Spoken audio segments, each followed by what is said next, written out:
What's up, y'all? It's Zach with Living Corporate. Look, every single day, I wake up and I'm passionate about centering and amplifying Black and brown folks at work, right? We go through these seasons where people act like we're so needed and precious. And then we go through these seasons where we're just treated disposably, right? We've seen that really heightened since 2020, the murder of George Floyd. And we saw all these pledges and stuff. And we saw all this language and commitments from organizations, but now we're seeing a lot of folks renege on all those commitments and pledges, right? We're seeing Black and brown folks continue to be disparately impacted by massive layoffs in the tech industry, the industry that was promoted as the place for Black and brown folks to get some equitable treatment and to have some sort of financial security and wealth generation. We're seeing a continual backtracking from the same people that boldly said that Black Lives Matter. Okay. But the good news is, for me anyway, and for Living Corporate, is we existed before diversity, equity, and inclusion was hyper in vogue. And we're going to continue to exist as diversity becomes a disgusting cuss word, right? The other good news I'm going to say is that we don't really subscribe to all of that hyper white liberal jargon. That is really what diversity, equity, and inclusion is. It's a bunch of different gobbledygook words that don't really mean much, that really aren't defined well.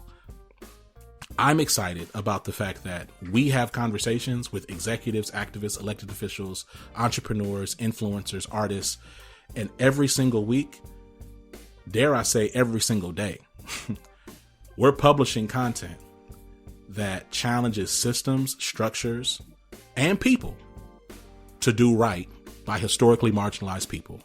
And by historically marginalized, I mean Black and brown queer, Black and brown trans, Black and brown disabled, Black and brown men, Black and brown women, Black and brown non-binary, Black and brown first generation, Black and brown people, right? The country is going to continue to get blacker and browner. And it's important that our voices continue to be heard. I still believe that the strongest weapon and the biggest gift I have is my voice. And Living Corporate is a megaphone and an amplifier for all things Black and brown at work. So I'm happy that you're listening. Welcome to the network. We outside, baby. Let's go. Now look, the next thing you're going to hear, we're going to have, you know what I'm saying, our interview. I'm excited for you to check out this interview. Don't go nowhere. I'm going to see you in a minute. Peace.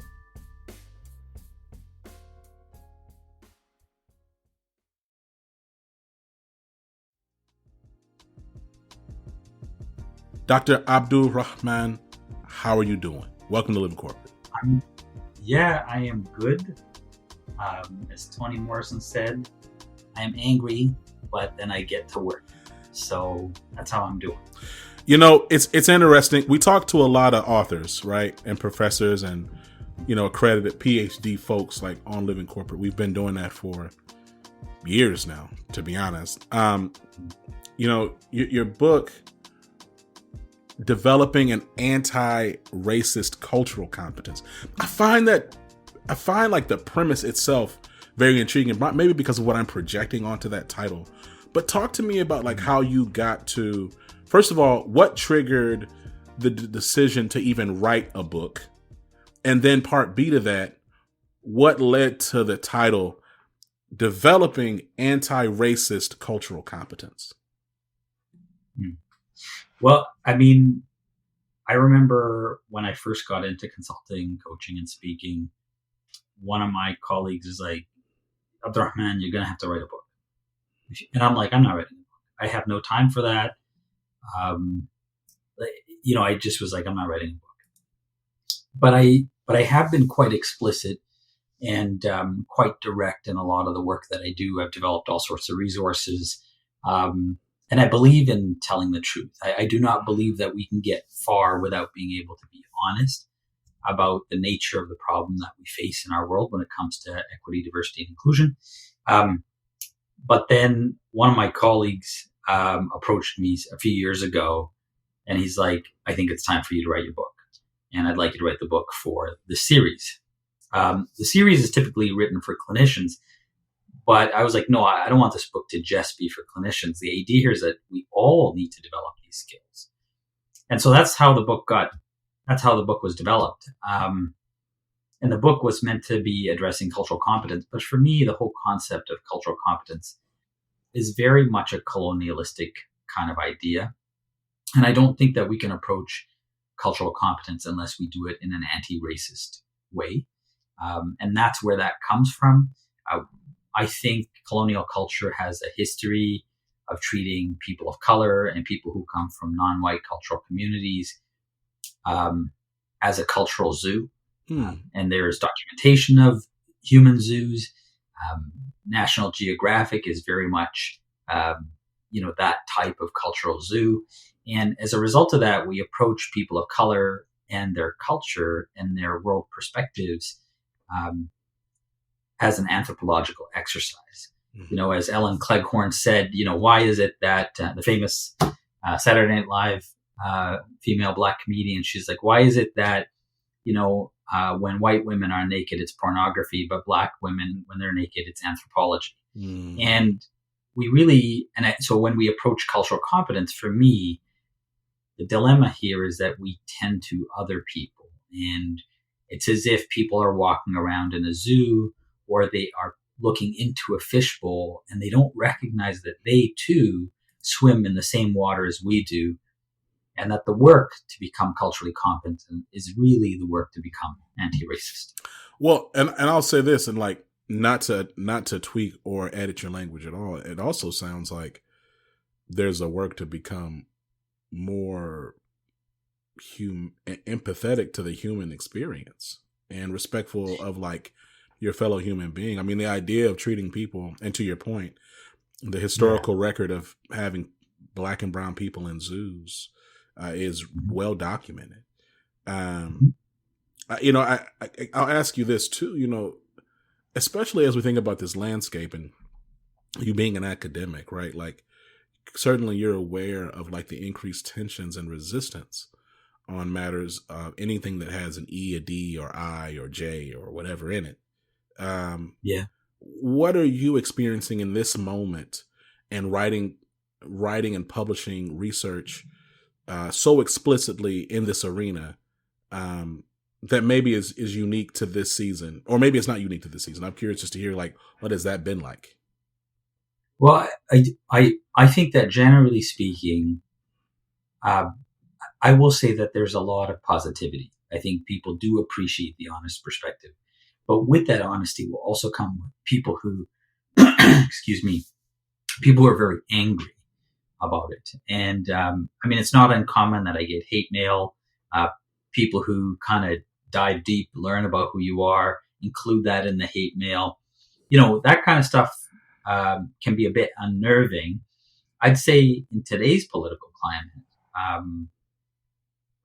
I think, and given my identity, as a person with Arab lineage, as a Muslim, I think the hate just increases.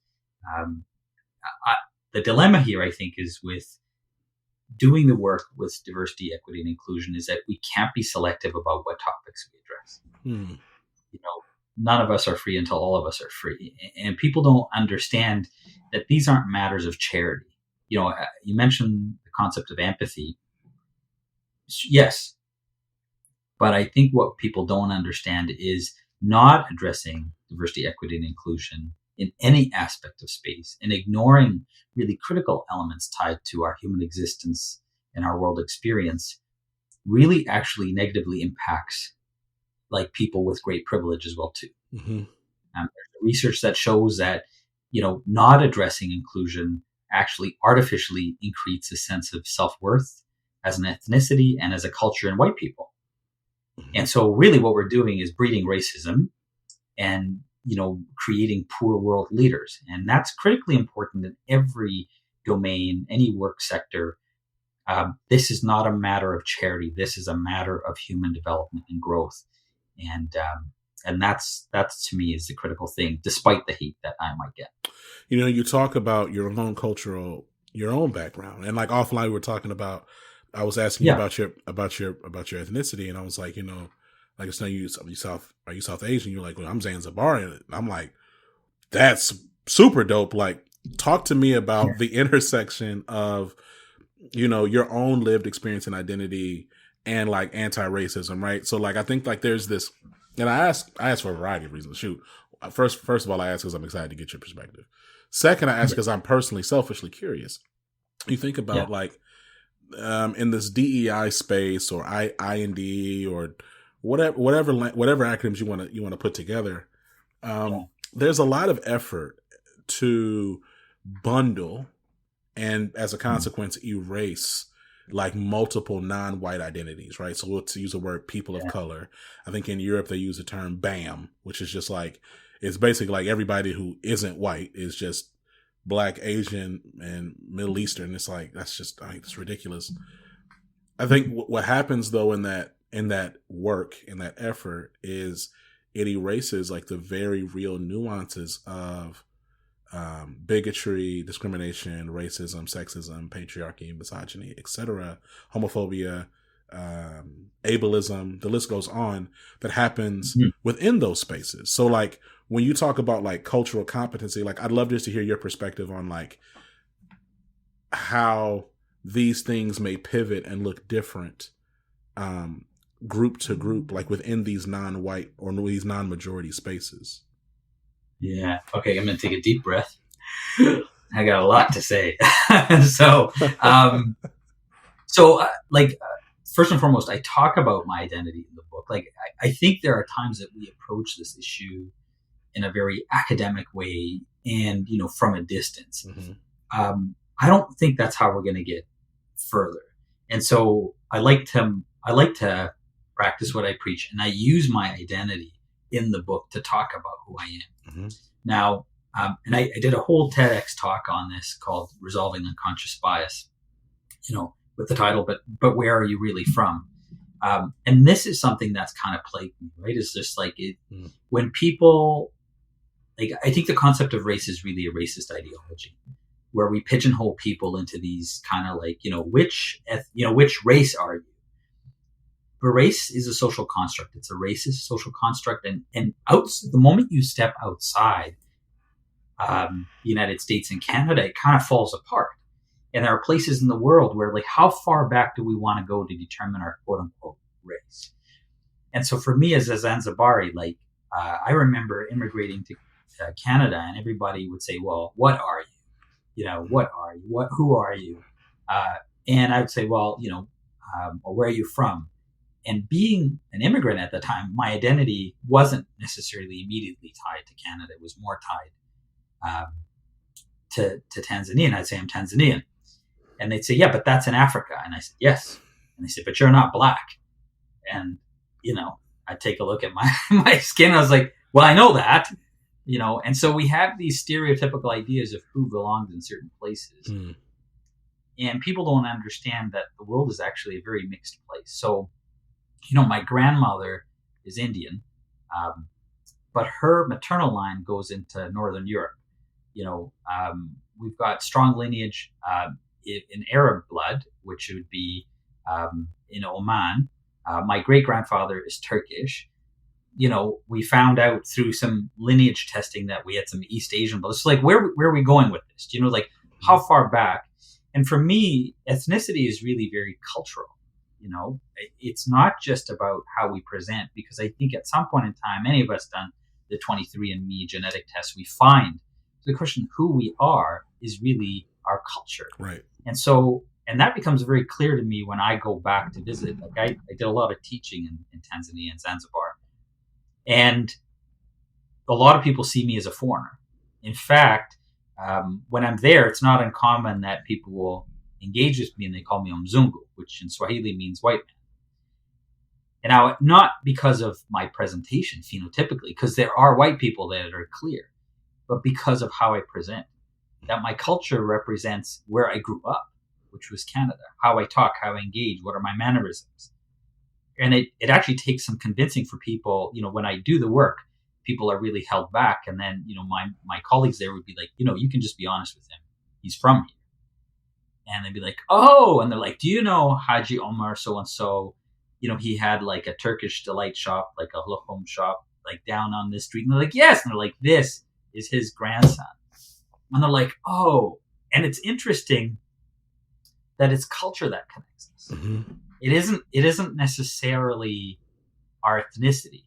When people of color experience racism and we engage with other people of color who've experienced racism, the thing that connects us, that makes us feel like kin, is our experience. It is our culture that we connect through. And sadly, racism and discrimination becomes an inherent part of cultural identity, which I talk about in the book, because we can't remove it from our experience. And so if we approach our world through our culture, more so than, racist concept of race, and our ethnicity that breaks down who we really are as people, that contributes to our cultural point of view and our worldview, I think that's far more meaningful. Yeah, I mean, it's interesting too. Like I find it intriguing, and I agree with what you're saying. I think it's interesting. I've had conversations now for years, both on Living Corporate and away from Living Corporate, about like the phenomena of anti-blackness around the world, and it would seem as if part of like the assimilating into like the American experience. Assimilating is a broad term, because I don't mean to say that when you come, like when immigrants matriculate to America, that they put away their identity. I mean, I think it's a beautiful thing when I go and I see like little, quote unquote, little China and other spaces. Houston's a phenomenal example of this. You can get some of the best Indian food outside of New York, I'm gonna say, right? But the point is though that like I've been having these discussions around the idea that like part of the American experience and coming to America, and perhaps like just the Western world, I don't know. I'm not going to speak to the West in this moment. I'm going to just speak to America because I live here. Is also taking on some anti-black sentiments as well, right? That like it's so embedded in like the American culture that black folks are typically at the bottom of the totem pole, that when you come in, like it's part of that as well. Like when you think about this, the racial hierarchy or pecking order, as it were.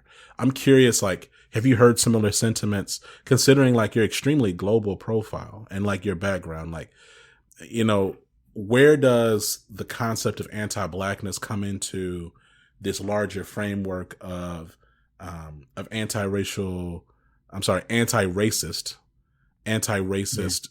pretexts and demand?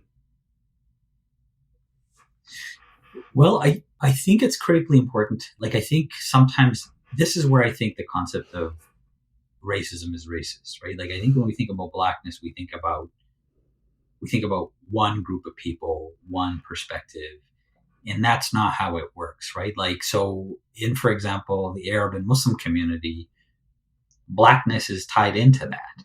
Now, it doesn't mean we don't have colorism, and it doesn't mean there wasn't anti-black racism, because it existed. The honest truth is it existed, even at the advent of Islam, and Islam actually worked to remove anti-black racism. But that said, despite that, our identities linked together, not based on how our phenotype is, but on our culture. So like when I meet another Muslim, or if I'm in Tanzania and Zanzibar, our connection has nothing to do with our appearance, because over time, those bloodlines mixed, and I mean, we got family that's black.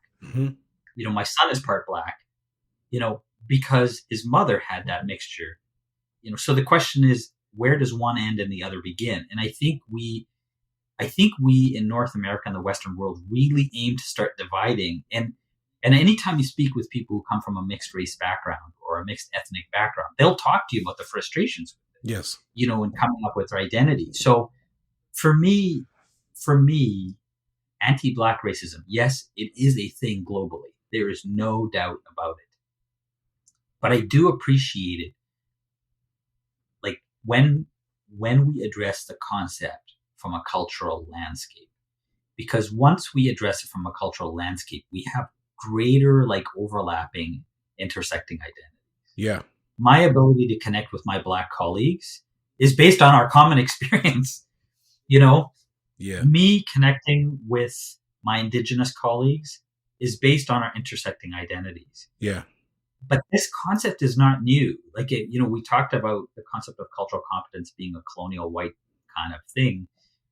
That's not how we approach it in other parts of the world. Yeah. This is not how we do that. There's actually some influencers who talk about, where are the safest places to travel as a Black person. And often when they go to many countries of an Arab or a Muslim background, it's like a non-issue, and the reason being is because Blackness is tied into that culture. Mm-hmm. And if so for example, when you go to Sudan, a lot of the times your culture is not tied to your phenotype or your perceived ethnicity, but your language. Mm. So if you go to Zanzibar, most people there will consider themselves Arab. And so as much as, because our culture is very Arab, so we can have mixed backgrounds. And I remember there was a Black American documentary maker who'd gone to Zanzibar, and he found it very strange. And he saw it as a sign of ignoring your heritage. He said, all these Black people are talking about how they're Arab. I feel like they're not comfortable with their identity. And that's not how it works. The concept here is identity in many places of the world is not based on our phenotype, but our culture. Yeah. And so sorry, I'm going on and on. No. First of all, you're the guest. You can't go on and on. That resonates with me, right? I think it's hard for us being those in the West, though, and predominantly Americans, to imagine and consider looking at somebody and not differentiating yourself or assuming and tying a culture to an aesthetic, right? Yeah. That's a different context. I also believe it's part of our American cultural snobbery, or perhaps to the point of your book, incompetence, that we can't really disassociate or decouple that.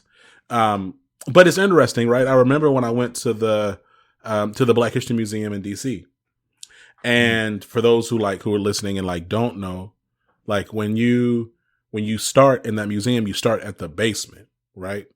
And so then you see I think it goes back to the pre-1500s, 1400s, 1300s. But they were talking about how hey, back then there wasn't Black, there wasn't white, and of course we see all these people saying race is a social construct, which it is. But sometimes people say that and they say it to dismiss the reality of racism, which that's a separate podcast for another day. But the point is that they were describing what you're articulating here, which is it wasn't phenotype based. It was about where you're from, your language and and what you do and where your people are from and what they do.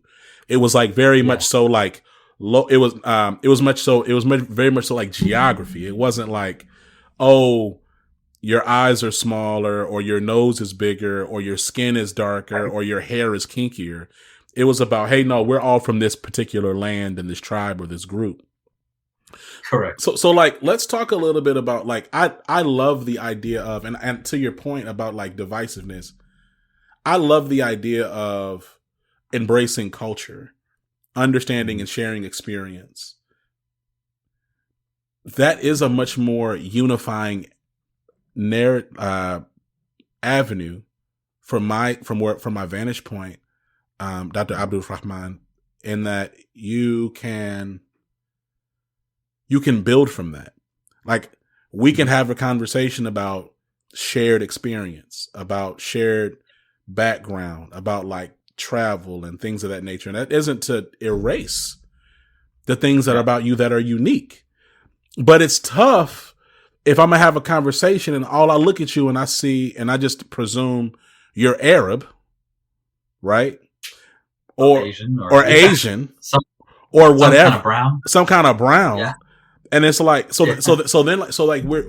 operating from the premise of difference and dissonance.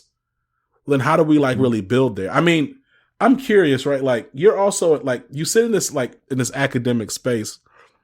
Like where and how do you believe that like organizational culture is like and let me also back up and say I'm not ignorant to the reality that like academia is becoming more corporate, especially Yeah. especially like the non-faculty, but like those staff teams and orgs are becoming increasingly more corporatized in their format and structure. Frankly, kind of everything is, which I really think is tied to like this larger, like late stage capitalist society that we're entering into. Where everything is like production and everything. There's a pressure to like just speed up and get everything done very quickly. But the point is, you exist in this world, like the research and the work that the writing you do.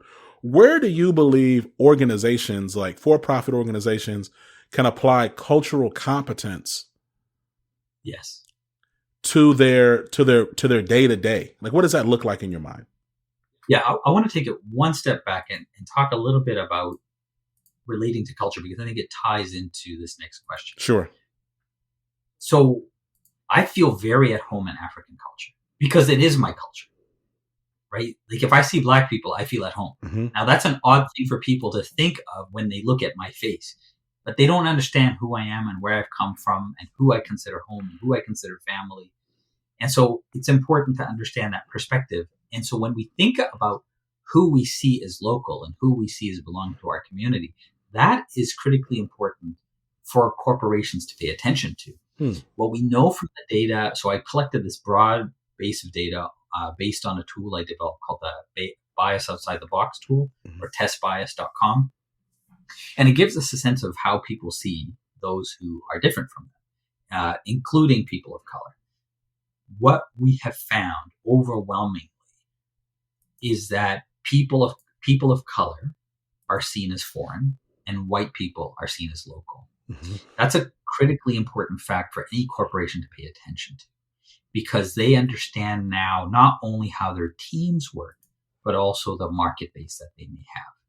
And the moment you have that bias that certain people are outsiders, not only have you reduced kind of engagement from your staff, which we know is true. We know from data that people of color often feel less engaged in corporate cultures because they don't feel represented, because it's typically white culture, because they don't feel like they have equal say, and because they have to code switch often to be able to get along in a corporate world. So we know that. Now, can you imagine if a corporate leader was aware of this and shifted culture to make it more inclusive? Incredible. Now take the concept of the market base. We know, generally speaking, when it comes to behavioral economics, you catch more flies with sugar than with vinegar. You want a bigger market base? Make sure that people feel included. It is true that you can make people buy stuff by making them feel like they're not good enough. This is true. But you can we know from simple behavioral kind of implementation of how human beings work and behavioral economics that we get further by having greater representation, by people feeling included. So where this comes into corporate culture and I think business is that I think organizations and leaders need to have that awareness and that insight. They need to have that proximity. And the moment you have that proximity, you begin to understand culture and you begin to think like other people do. And to me, this is where anti-racist cultural competence is critical to every sector of work, including the corporate world. Because the moment you move past, because the truth is there is a barrier. There's a very clear barrier between people of color and white people, guaranteed. Far less of a barrier between people of color, because people of color have already figured out that we have common experiences. And we know that because when we're sitting around the boardroom and somebody says some microaggression or something racist, we look at each other and raise our eyebrows. We've already figured that out. It is now time for white people and white leaders to begin to come into the fold. But that requires a great sense of humility. That requires the ability to understand that they've engaged in some wrongs. And that requires a great process of coaching and learning to be able to have that proximity, to have cultural proximity and understanding, to be able to, as I say, get the inside joke. If you can get the inside joke, you have now unlocked the ability to engage your team and increase your market base. And I agree with all of that. I think here's my challenge. Yeah. We're in 2024 where everything related to this work is seen as Marxist and communist and anti-American and divisive, and sometimes some would even claim I call it anti-Semitic. So Yes. and so for me, it's like my not even pushback. Like my thought is just like, okay, how do we expect white people who already, especially who are like it's in the corporate context, who already do by the numbers control an overwhelming amount of the market and control an overwhelming amount of these companies end to end, to quote unquote, to your language, humble themselves and seek coaching when, like, what is the incentive? Like, what is the immediate incentive, right? We talked a bit earlier about just where we are economically. People don't operate like, this is not Japan, right? Or like somewhere in the East where people are looking like at multiple quarters and looking at like long-term growth and trends. People are looking month to month, at best quarter to quarter. So like, where do you expect people to adopt an attitude that would even agree and find the value in doing that? And this is not me poo-pooing. The book is fire. No. I want to understand your perspective, though. You are 100% on point and very, very true. But I think this is white fragility to its max. You know, is that the moment you have people of color dissent to a point of view, you label them, and I've got a new term in the book that I talk about. I call it a psychological checkpoint.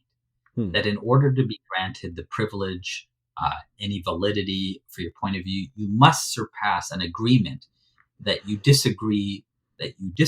agree with white people that some people of color are threatened. You know, there's a common phrase that goes around now, you know, the moment you start to advocate for a particular group of people that come from my community, but what about this? And the moment you say those kinds of words, that is a psychological checkpoint.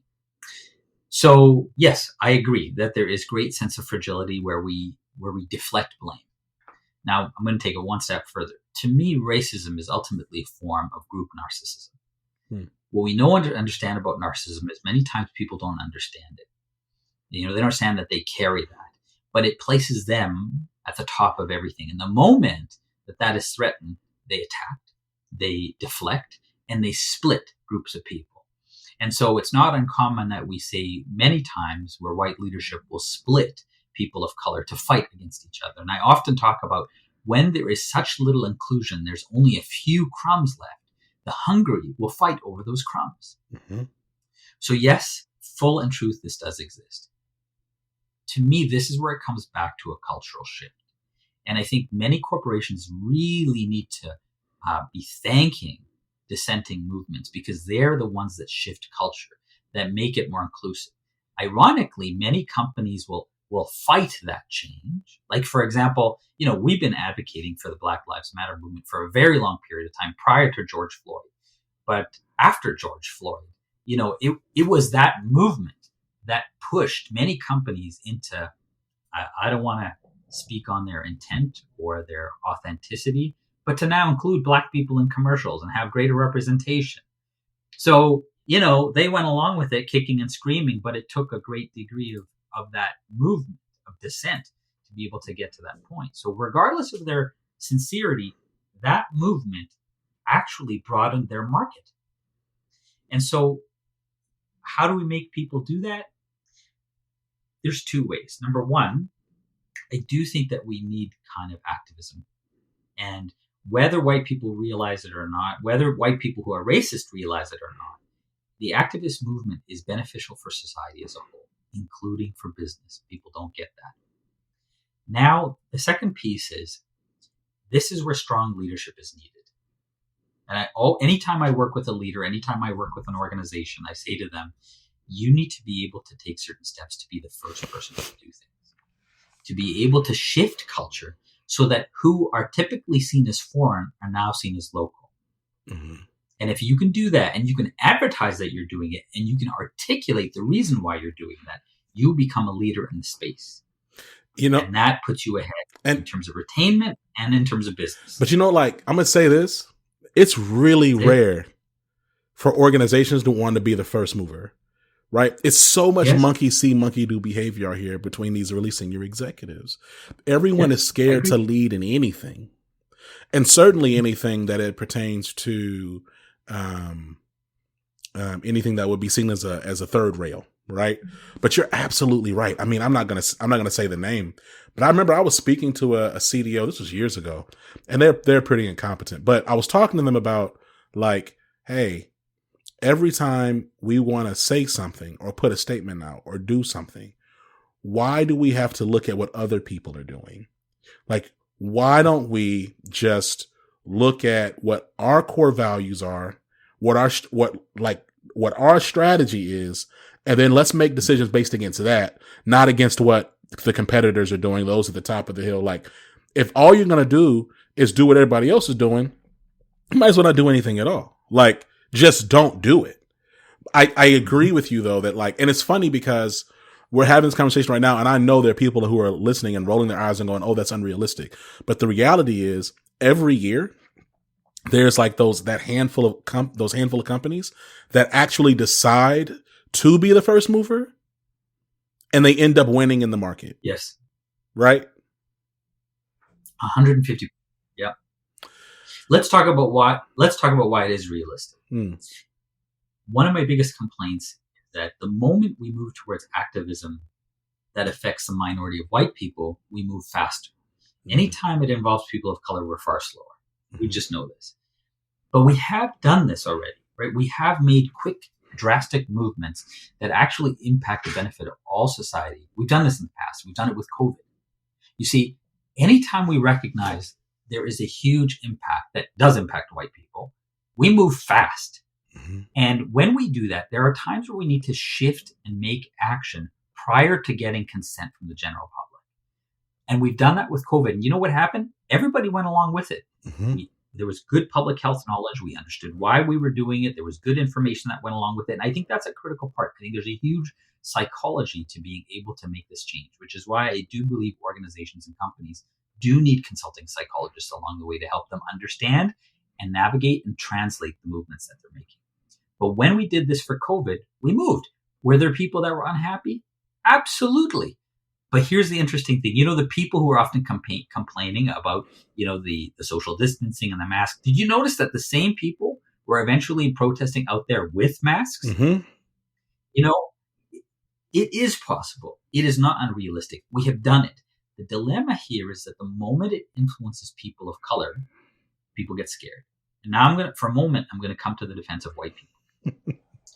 We live in a culture where being called out on bias and racism is a very threatening thing.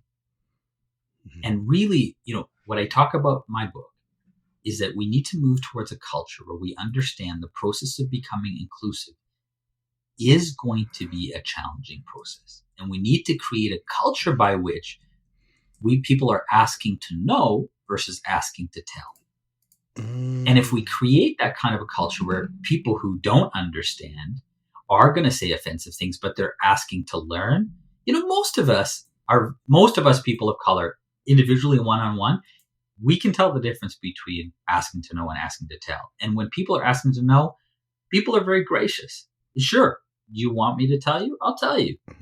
You know, and again, I talk about one of these experiences in my TEDx talk where this woman, I was sitting on a plane on a way to a meeting in DC, and this woman who was a leader, you know, interrupts me to ask me what I am. I was really irritated, you know, and I didn't have to have the professionality. So I was just like, ma'am, like, I was like, that's very offensive. And I turned around and continued to watch my Star Trek. But then she came back and she accepted the fault. And she's like, look, I know I offended you. Can you please tell me so I don't do this again? And all of a sudden, you know, my huffiness, my frustration, my anger, all of that toned down. And I was happy to explain to her. And so I think if we moved, it is very frightening and threatening for many white people. I get that. And I'm not looking to change the KKK. I'm not looking to change the hardened white supremacists. Yeah. The change, the people we need to work on are the people who just don't understand. There is a sense of ignorance. And there's a lot of good, well-meaning people who are looking to make change. And that's where our greatest leverage is to move towards equity, inclusion, and justice. Listen, the book is called Developing Anti-Racist Cultural Competence by Dr. Rehman Abdulrehman. Hey, you're always welcome on the show.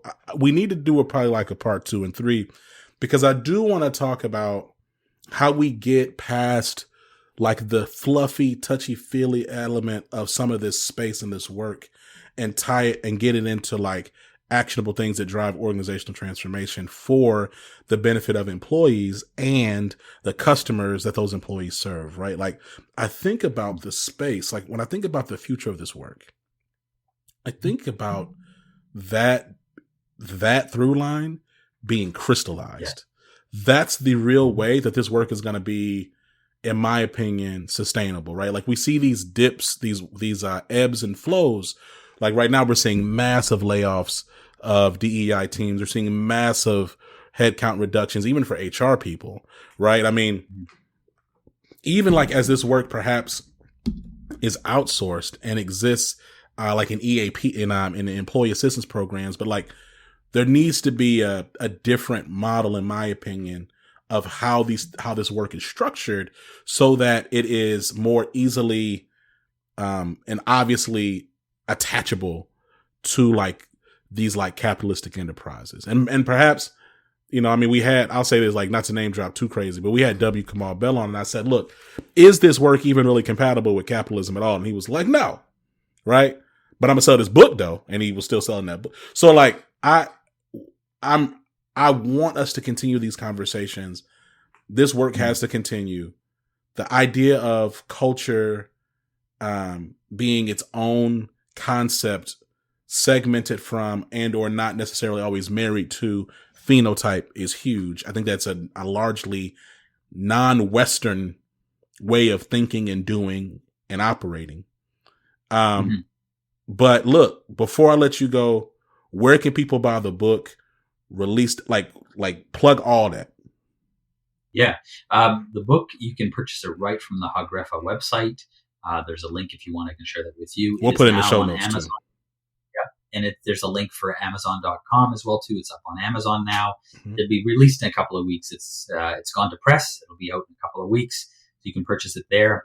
I will give you one answer for people listening. How do they begin this work? For all leaders in this, for any corporate leader, I think the work begins by first having the conversation with yourself. As Freud said, insight is the cure.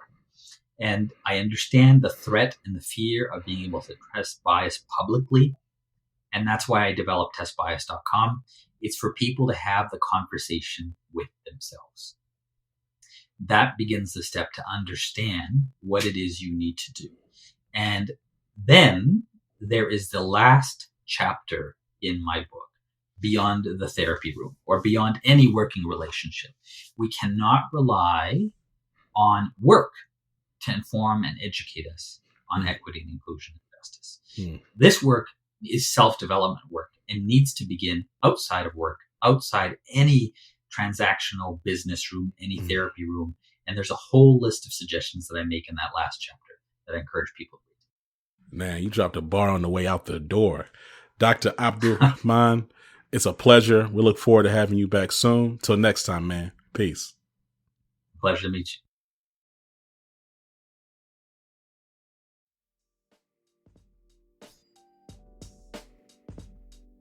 And we're back. Yo, thank you so much for rocking with us at Living Corporate. So excited. Make sure that you check out the links in the show notes. You learn more about Living Corporate. If ain't nobody else tell you today, I'm going to tell you right now, I love you. You matter. Take care of yourself. Later.